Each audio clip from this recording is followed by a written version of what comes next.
हे guys, welcome to my channel. देखो इधर हम लोग सब काम कर रहे हैं। आप भी कुछ बोलिए पापा। हमारा ब्लॉग बोल रहे हैं ये गहीना है, तोरी है, तोरी। कैसा लग रहा है आपको? बहुत अच्छा लग रहा है। इसका तेल होता है और इससे खाना पड़ता है, साग सब्जी भुनना पड़ता वो है। क्या देख रहा है? काम कर। काम करो, यहाँ पे वीडियो मतलब करो, लाइक सब्सक्राइब करो। उधर मम्मी बोल रही है बोल रहे हैं और मैं थक गई हूँ अब। इस अब आया है। टिकटॉक में गई। गाइस देखो हम कितना काम करते हैं। बहुत काम करते हैं।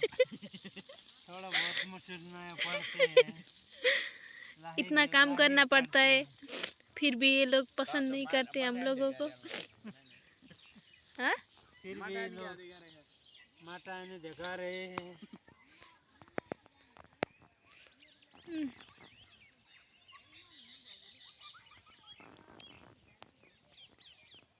हेर्नु आज दिनभरिको काम यस्तै नै भयो। हामी दुईटै भाषा बोल्छौँ हैन। हाम्रो नेपाल, हाम्रो भिडियो चाहिँ नेपालबाट पनि हेर्नुहुन्छ अनि इन्डियाबाट पनि हेर्नुहुन्छ। सो मैले हिन्दी भाषा पनि प्रयोग गरेको हैन। अनि हेर्नुस् गाइज, यति अप्ठ्यारो छ नि हजुरहरूलाई के थाहा।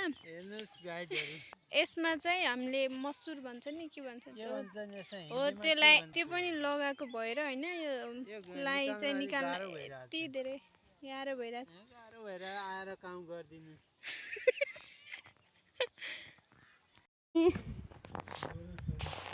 लाई आज गड़िया हूँ, आज चुटला हूँ, उंजिया बतौनी हूँ, उंजिया तेल बनवानी हूँ, उंजिया किन्नी भी आया बेची हूँ। 3 कुंडल लाई हो रस 3 कट्टा में 3 कुंडल लाई पोर कुछ कहाँ लूँ अब कद वर्ष राखूँ रे कहल किन्नी भी अब वीडियो हेर दिया, लाइक कर सब्सक्राइब कर दिया।